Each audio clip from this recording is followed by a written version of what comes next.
जय हिंद दोस्तों, आपका अपने यूट्यूब चैनल करके एसएससी में स्वागत है। सो गाइज, आज के इस वीडियो में देखने वाले हैं जो आपका एसएससी जीडी 2023 में न्यू वैकेंसी आई है उसके लिए प्रीवियस ईयर के हिंदी के क्वेश्चंस को डिस्कस करने वाले हैं। तो वीडियो को लास्ट तक जरूर देखिएगा और आप सभी से रिक्वेस्ट करता हूँ कि अभी तक आपने मेरे चैनल को सब्सक्राइब नहीं किया है तो एसएससी जीडी का डेली एग्जाम ओरिएंटेड वीडियो पाने के लिए करके एसएससी चैनल को सब्सक्राइब जरूर कर लीजिएगा। तो चलिए हम वीडियो को स्टार्ट करते हैं। हमारा पहला क्वेश्चन कह रहा है, समुद्र की सीमा अनंत है, वाक्य में प्रयुक्त अनंत शब्द का विलोम शब्द बताइए। अनंत शब्द जो प्रयुक्त हुआ है वाक्य में उसका विलोम शब्द बताना है। तो हमारा करेक्ट आंसर हो जाएगा ऑप्शन ए अंत। अनंत शब्द का विलोम शब्द क्या हो जाएगा? अंत हो जाएगा। ऑप्शन ए हमारा करेक्ट आंसर हो जाएगा। नेक्स्ट क्वेश्चन है कि ऊंट के मुंह में जीरा मुहावरे का सही अर्थ है। तो ऊंट के मुंह में जीरा मुहावरे का सही अर्थ क्या हो जाएगा? तो ऑप्शन ए हमारा राइट आंसर हो जाएगा, अधिक खाने वाले को कम देना। ऑप्शन ए हमारा करेक्ट आंसर हो जाएगा। नेक्स्ट क्वेश्चन है कि दोपहर डैश उपयुक्त वाक्य में रिक्त स्थान का उपयुक्त विकल्प निम्न में से क्या होगा? है ना, दोपहर के बाद डैश किया गया है तो रिक्त स्थान में क्या भरा जाएगा? तो हमारा करेक्ट आंसर हो जाएगा ऑप्शन बी का अर्थ होता है दोपहरों का समाहार। ऑप्शन बी हमारा करेक्ट आंसर हो जाएगा। दोपहर का अर्थ होता है दोपहरों का समाहार होता है। ऑप्शन बी हमारा करेक्ट आंसर हो जाएगा।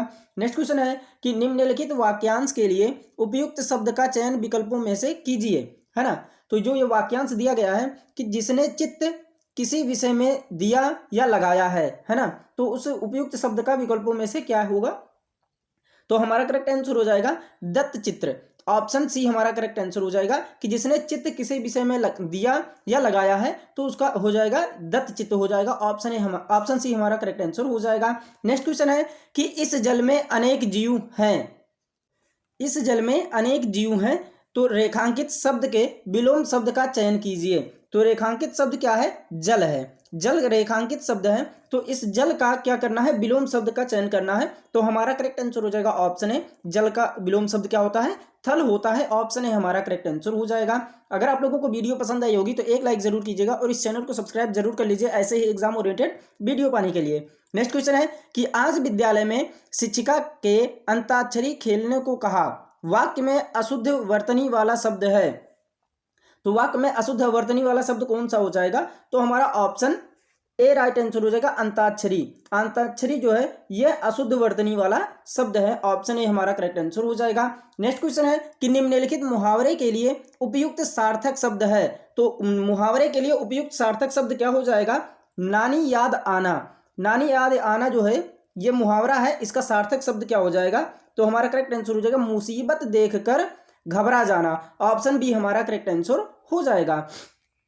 नेक्स्ट क्वेश्चन है कि जिसका खंडन ना हो सके वाक्यांश के लिए उचित शब्द बताइए। तो हमारा करेक्ट आंसर हो जाएगा ऑप्शन डी अखंडनीय। क्या हो जाएगा? अखंडनीय। जिसका खंडन ना हो सके उसका क्या हो जाएगा वाक्यांश के लिए उचित शब्द? तो अखंडनीय हो जाएगा। ऑप्शन डी हमारा करेक्ट आंसर हो जाएगा। नेक्स्ट क्वेश्चन है कि रेखांकित शब्द समूह के लिए सर्वाधिक उपयुक्त विकल्प चुने। मुसीबत का मारा वह किसी और स्थान पर जा बसा। है ना, मुसीबत का मारा वह किसी और स्थान पर जा बसा। तो ये क्या रहा है कि रिक्त स्थान जो होगा वो किसी और स्थान पर, है ना, इसका तो रेखांकित शब्द है क्या है? किसी और स्थान पर, है ना। तो हमारा करेक्ट आंसर हो जाएगा अन्यत्र। ऑप्शन डी हमारा करेक्ट आंसर हो जाएगा। नेक्स्ट क्वेश्चन है कि हिमालय भारत का ताज है। हिमालय जो है ये भारत का ताज है तो रेखांकित शब्द के उचित पर्यायवाची शब्द का चयन कीजिए। तो यह हिमालय पर है ना। रेखांकित शब्द कहाँ पर है? हिमालय पर है। तो हिमालय भारत का ताज है। रेखांकित शब्द के उचित पर्यायवाची शब्द का चयन कीजिए। तो हिमालय का पर्यायवाची शब्द देखना है तो ऑप्शन बी हमारा करेक्ट आंसर हो जाएगा गिरिराज। ऑप्शन बी हमारा करेक्ट आंसर हो जाएगा। नेक्स्ट क्वेश्चन है कि निम्नलिखित वाक्य में से अशुद्ध पहचाने। है ना, जो वाक्य दिया हुआ है उसमें से हमें क्या करना है? अशुद्धियां पहचानना है। तो वाक्य पहले पढ़ लेते हैं कि वह आया परंतु मैं नहीं गया। है ना, वह आया परंतु मैं नहीं गया। है ना, परंतु है ना। तो ऑप्शन ए हमारा करेक्ट आंसर हो जाएगा। इसी में अशुद्धियां हैं। परंतु ता पर छोटा उ का मात्रा होना चाहिए था। ऑप्शन ए हमारा करेक्ट आंसर हो जाएगा। नेक्स्ट क्वेश्चन है कि दो घोड़ों पर सवार होने से तुम सफल नहीं रहोगे। दो घोड़ों पर सवार होने से तुम सफल नहीं रहोगे। उपरोक्त वाक्य में रेखांकित अंश के लिए कौन शब्द उपयुक्त होगा? है ना, रेखांकित शब्द कहां से कहां तक होगा? तो दो घोड़ों पर सवार होने से, है ना, दो घोड़ों पर सवार होने से ये क्या है? रेखांकित शब्द है। तो हमारा करेक्ट आंसर क्या हो जाएगा? दुरंगी नीति। ऑप्शन बी हमारा करेक्ट आंसर हो जाएगा। नेक्स्ट क्वेश्चन की बात करें कि निम्नलिखित में से अव्यय से बना विशेषण शब्द नहीं है। अव्यय से बना विशेषण शब्द नहीं है तो क्या हो जाएगा? ऑप्शन बी हमारा करेक्ट आंसर हो जाएगा कैसा। कैसा, ऑप्शन बी हमारा करेक्ट आंसर हो जाएगा। नेक्स्ट क्वेश्चन है कि आकलन शब्द के लिए इनमें से उपयुक्त पर्यायवाची शब्द कौन सा है? तो आकलन शब्द के लिए पर्यायवाची शब्द कौन सा है? तो अगणन। ऑप्शन ए हमारा करेक्ट आंसर हो जाएगा अगणन। ऑप्शन ए हमारा करेक्ट आंसर हो जाएगा। नेक्स्ट क्वेश्चन की बात करें, मूल क्रिया, प्रथम प्रेरणार्थक क्रिया और द्वितीय प्रेरणार्थक क्रिया का सही शब्द क्रम चुनिए।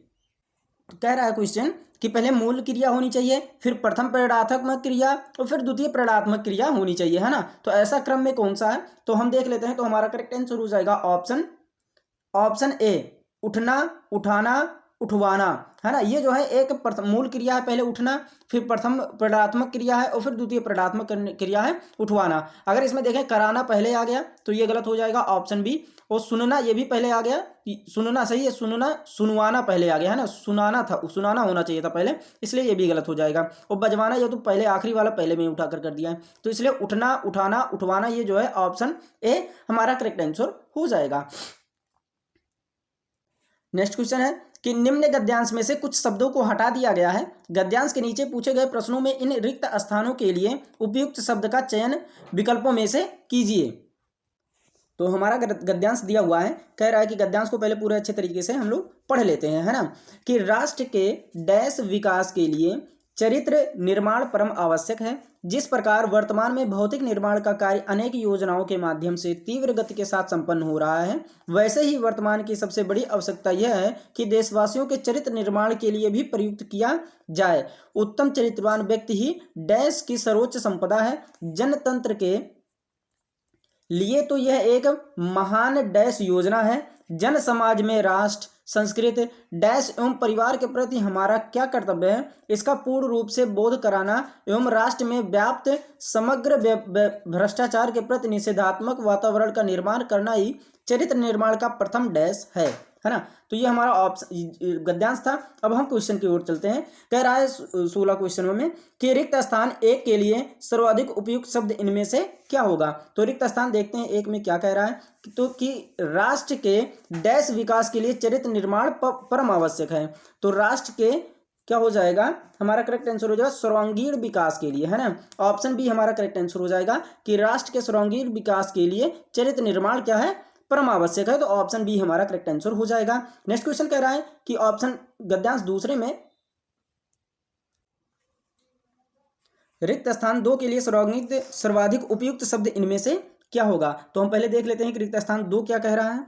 तो शुरू से पढ़ लेते हैं कि राष्ट्र के सर्वांगीण, यहाँ ऑप्शन ए में क्या भरा जाएगा, सर्वांगीण विकास के लिए चरित्र निर्माण परम आवश्यक है। जिस प्रकार वर्तमान में भौतिक निर्माण का कार्य अनेक योजनाओं के माध्यम से तीव्र गति के साथ संपन्न हो रहा है, वैसे ही वर्तमान की सबसे बड़ी आवश्यकता यह है कि देशवासियों के चरित्र निर्माण के लिए भी प्रयत्न किया जाए। उत्तम चरित्रवान व्यक्ति ही डैश की सर्वोच्च संपदा है। तो अब देखते हैं यहाँ पर ऑप्शन में से क्या भरा जाएगा। तो उत्तम चरित्रवान व्यक्ति ही डैश की सर्वोच्च संपदा है। तो हमारा करेक्ट आंसर क्या हो जाएगा, राष्ट्र। ऑप्शन सी हमारा करेक्ट आंसर हो जाएगा। तो यहाँ गद्यांश में क्या भरा जाएगा कि उत्तम चरित्रवान व्यक्ति ही राष्ट्र की सर्वोच्च संपदा है। ऑप्शन सी हमारा करेक्ट आंसर हो जाएगा। नेक्स्ट क्वेश्चन की बात करें कि रिक्त स्थान 3 के लिए सर्वाधिक उपयुक्त शब्द इनमें से क्या होगा। तो रिक्त स्थान 3 देख लेते हैं क्या कह रहा है कि जनतंत्र के लिए तो यह एक महान डैश योजना है। तो जनतंत्र के लिए यह एक महान कल्याणकारी योजना है। ऑप्शन ए हमारा करेक्ट आंसर हो जाएगा। नेक्स्ट क्वेश्चन की बात करें कि रिक्त स्थान 4 के लिए सर्वाधिक उपयुक्त शब्द इनमें से क्या होगा। तो रिक्त स्थान 4 के देख लेते हैं क्या कह रहा है कि जन समाज में राष्ट्र, संस्कृति, डैश एवं परिवार के प्रति हमारा क्या कर्तव्य है, इसका पूर्ण रूप से बोध कराना एवं राष्ट्र में व्याप्त समग्र भ्रष्टाचार के प्रति निषेधात्मक वातावरण का निर्माण करना ही चरित्र निर्माण का प्रथम डैश है ना। तो यहाँ क्या भरा जाएगा कि जन समाज में राष्ट्र, संस्कृति, डैश, है ना। तो देखते हैं चौथे में क्या भरा जाएगा, जन समाज में राष्ट्र, संस्कृति और क्या हो जाएगा, समाज एवं परिवार के प्रति। ऑप्शन बी हमारा करेक्ट आंसर हो जाएगा। कि यहाँ चौथे में समाज भरा जाएगा। समाज एवं परिवार के प्रति हमारा कर्तव्य है, इसका पूर्ण रूप से बोध कराने एवं राष्ट्र में व्याप्त समग्र भ्रष्टाचार के प्रति निषेधात्मक वातावरण का निर्माण करना ही चरित्र निर्माण का प्रथम डैश है ना। अब देखते हैं पांचवें में, आखिरी क्वेश्चन है कि पांचवें में क्या भरा जाएगा। तो रिक्त स्थान 5 के लिए सर्वाधिक उपयुक्त शब्द इनमें से क्या होगा।